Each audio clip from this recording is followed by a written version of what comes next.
สบายดี大家好，今天我们来学习与工作有关的29个单词和短语。ไปการ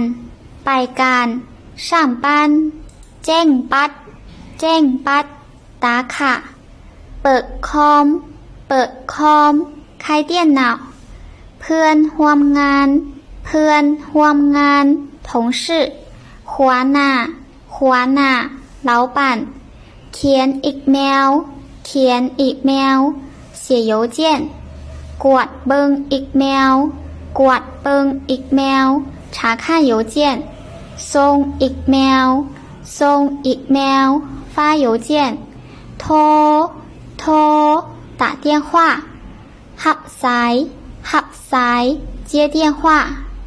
โทรกับ回电话ส่งแฟกซ์发传真อัดเอกสาร复印ฉบับสำเนา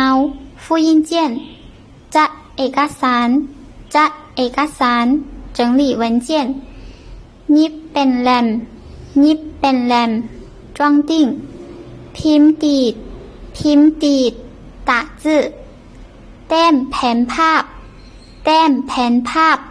做图表กินอาหารเที่ยง